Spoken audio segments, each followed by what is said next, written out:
Hey, this is Grayson. This is the Fixer Punk podcast, fixerpunk.com.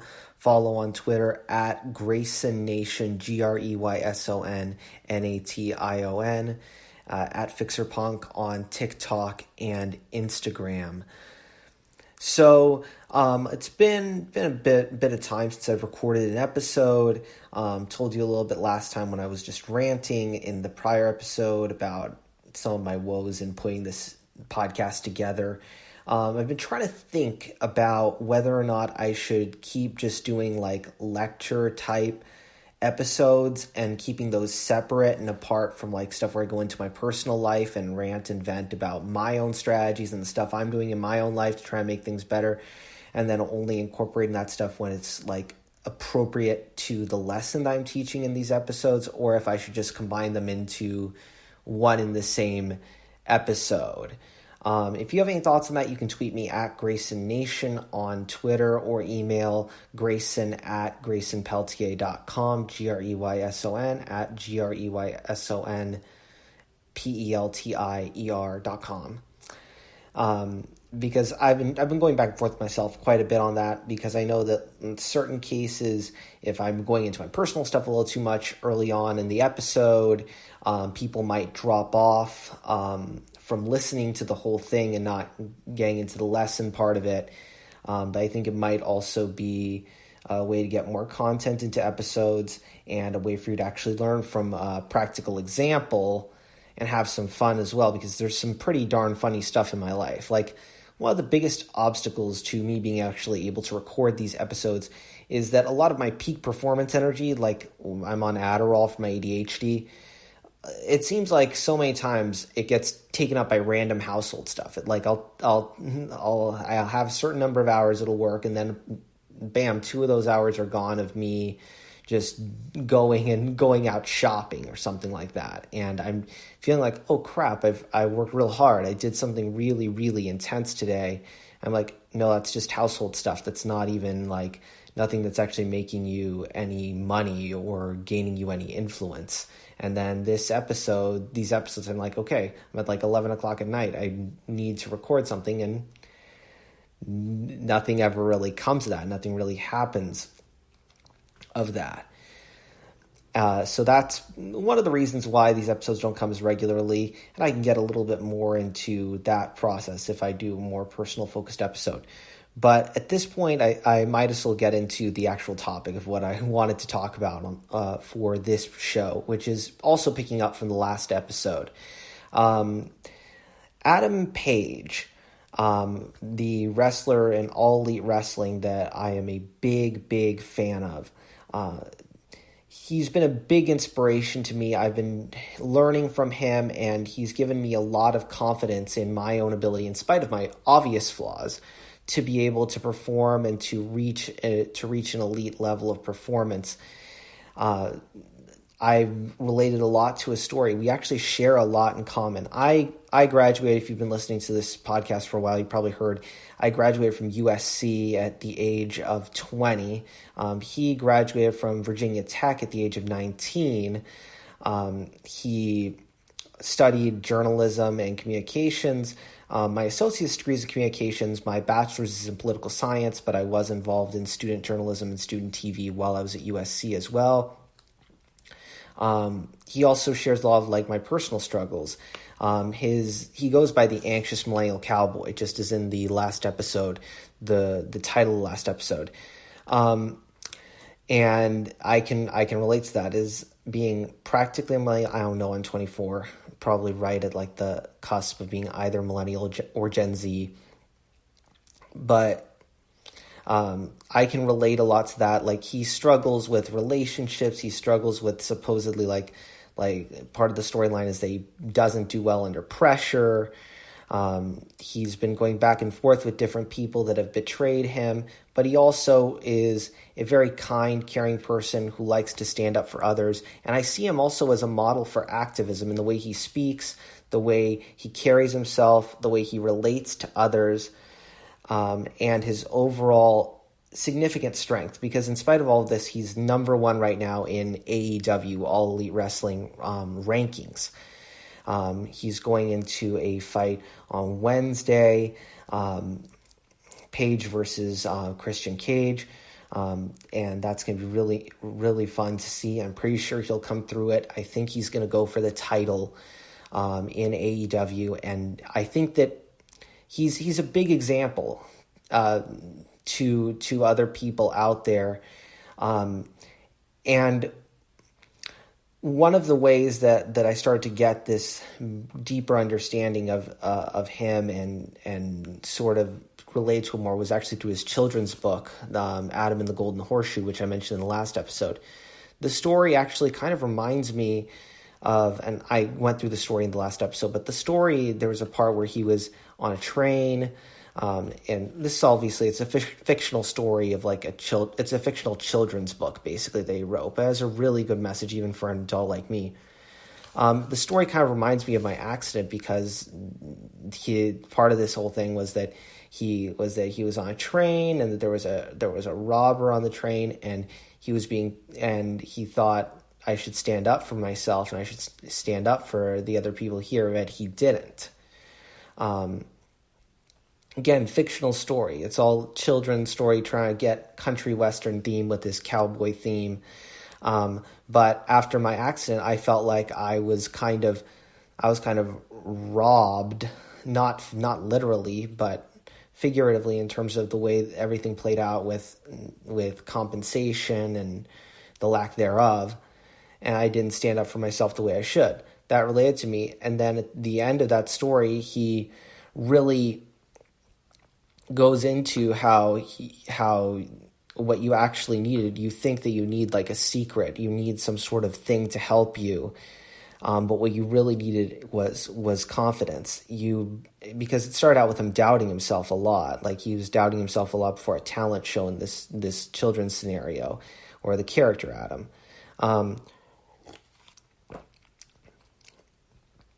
But at the end, it came to, he was trying to go after this thing called a golden horseshoe, which he believed would make him able to win. But he realized at the end that what he needed was actually just confidence. And it's probably the best motivational book I've read recently because it's so clear and transparent. His message at the end is very heartwarming. And he was saying that, and he basically saying that he hopes that it gives you strength to continue on whatever journey you're on. And it definitely did for me. So that's that. So and looking at his story, looking at some of the things he's done is inspiring me to make changes in my own life. But what I want to get into, and relevant to sort of the crux of the Fixer Punk podcast, is his commitment to activism. Which, you look at his character, he's like this country western cowboy guy. You wouldn't think that this is some kind of progressive activist, very intelligent, very astute person. And I like how AEW portrays him and lets him show his true personality. But you can tell from his social media, he very, very slyly and funnily at the during the beginning of the COVID pandemic was endorsing Medicare for all. A very fun, very subtle way, very genuine, which this is how you do it. Like every single time I keep seeing Adam Page talking about politics in his particular way, talking about activism, and I'm like, this is how you do it. I wish there were more people like you in political organizations and political leadership, especially in rural communities.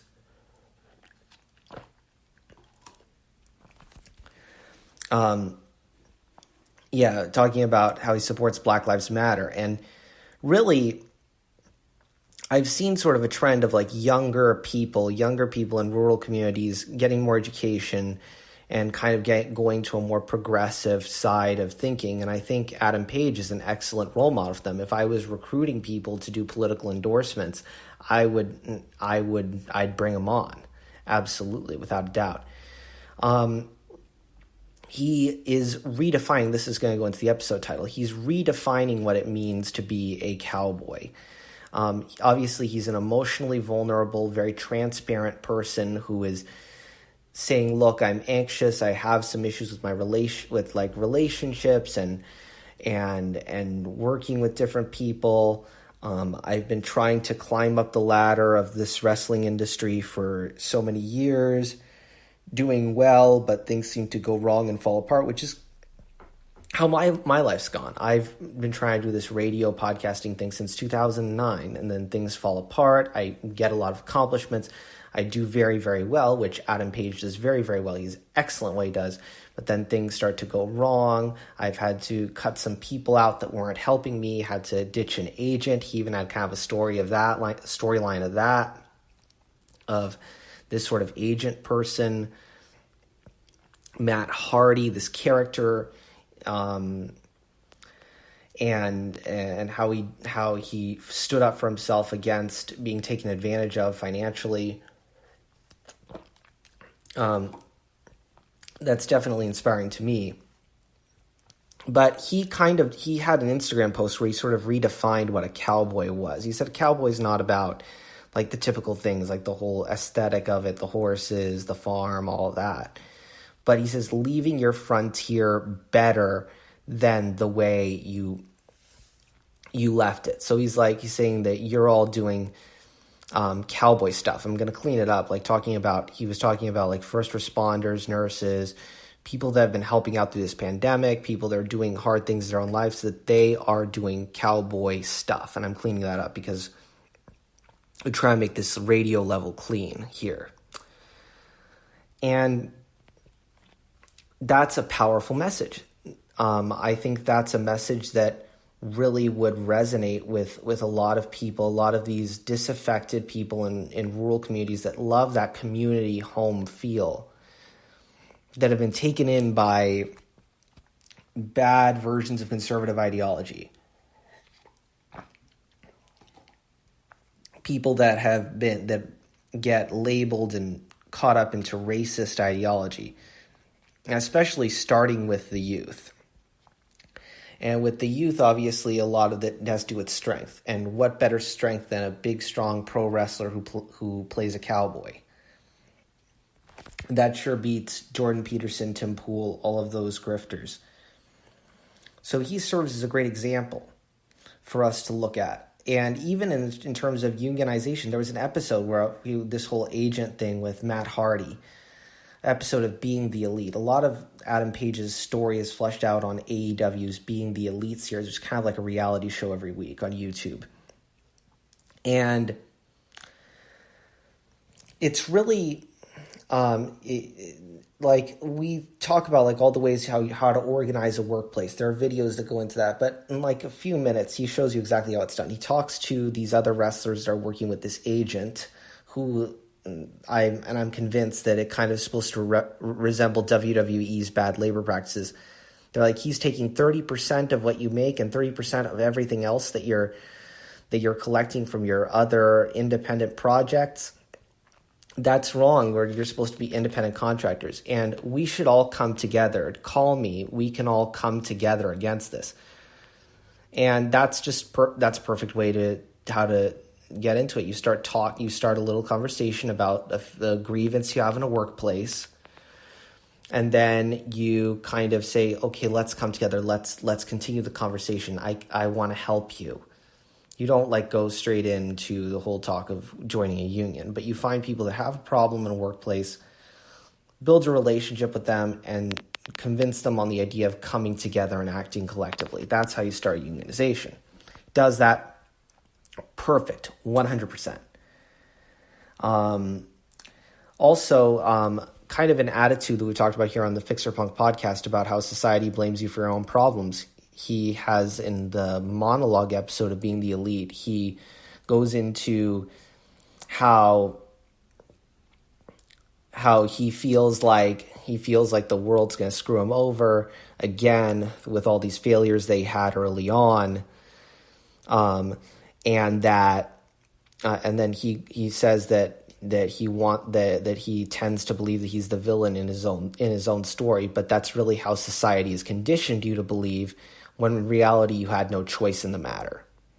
That's bingo. That's what we talk here so much about.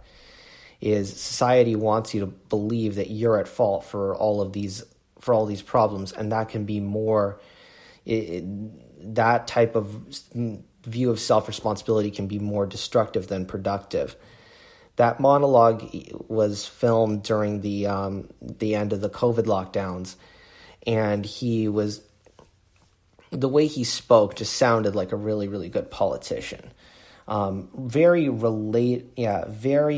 relatable type personality. So you want to have both that vulnerability, and then you want to show strength. So when you're going into political communication, you don't have to be. He's not a shock and awe guy. He's simple guy, but very, very. You can tell he's very strong, very, very smart, but very relatable. It's not like he's using lines and lines of big words. He's just saying things very, very, very simply to people, but in a caring and relatable fashion, and not hiding when he tries to achieve. When he achieves, he shows off. He got a riding lawnmower. In one of the episodes of AEW Dynamite, of the actual show, after winning a match, he shows his success and does it. And does it while also showing who he is as a person, and relating both sides. You have to do both sides of this thing. You can't just always be somebody who's lowly and has a grievance, has a problem. You need to share in the success and inspire towards success, and show the actions you're taking towards that, because that helps people to feel better about themselves and to feel better about who they're working with. Especially when you're dealing with like somebody who wants sort of a strength-based type model. A lot of the left gets this wrong, and they feel like they only need to show, well, we're upset about this, we're upset about this, we're upset about this. No, show how you're changing things, how you're making things better. Humanize yourself outside of just being a person who's complaining about something. And really what we want to do is looking from his example, understand that citizens can become both champions and activists. I believe he's been a tag team champion. Adam Page has been a tag team champion. And he's also very subtly been talking about all of these very, very nice things.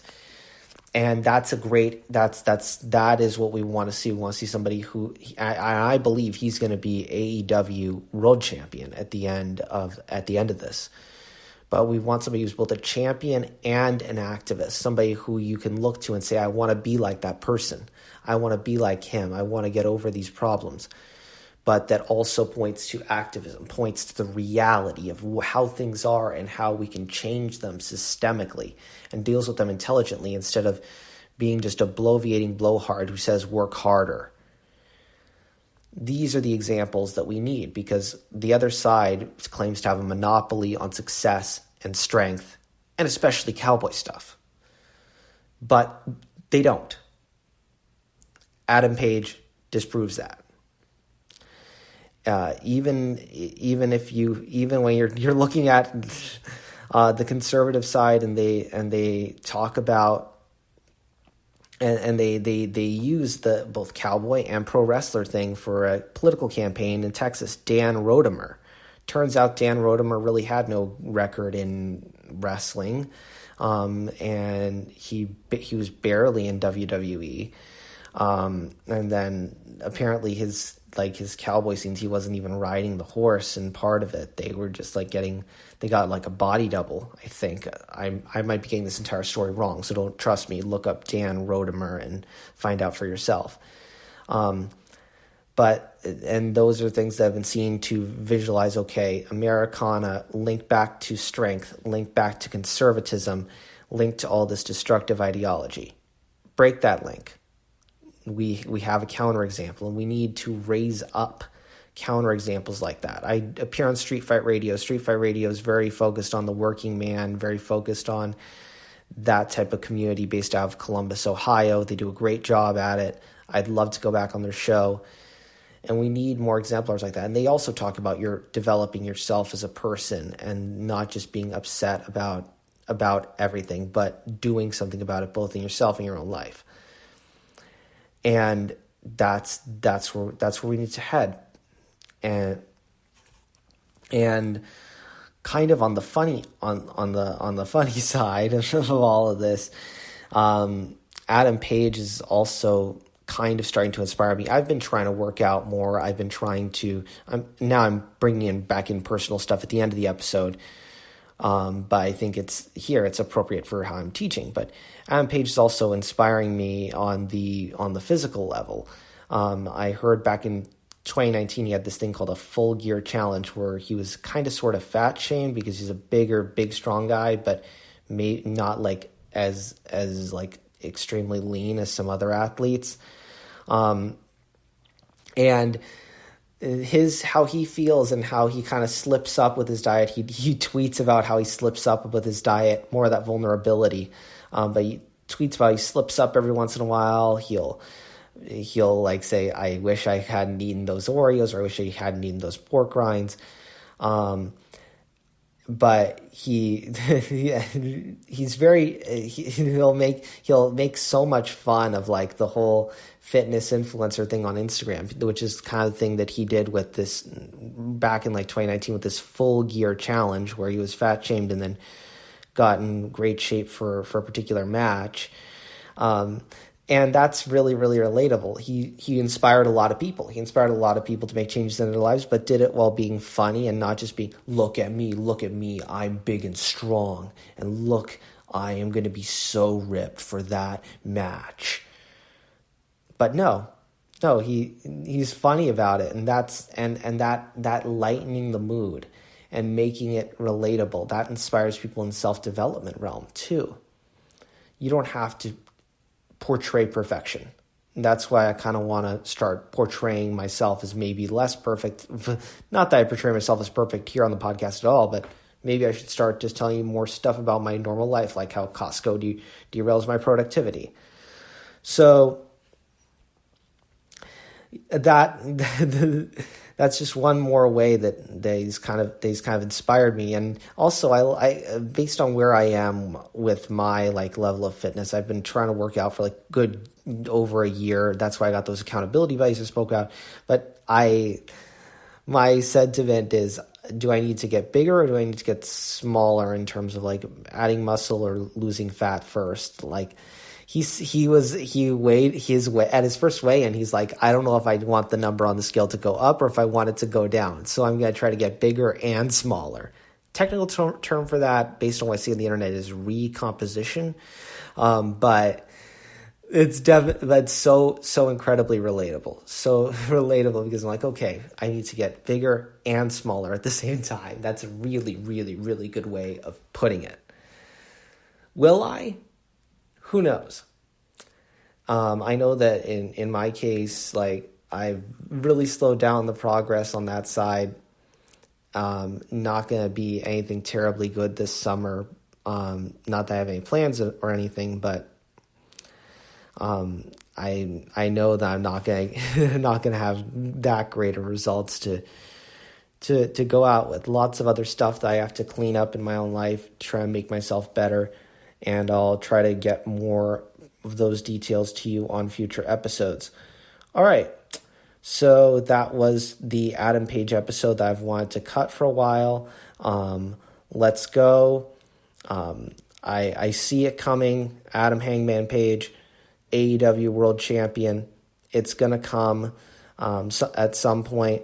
More episodes of the Fixer Punk podcast are also going to come to you. And hopefully I'll have some more fun stuff to report to you next time. All right, thank you for listening. Go follow at Grayson Nation, GRUISONNATION on Twitter. Go follow me on TikTok. I'm posting there more often at FixerPunk, FIXERPUNK.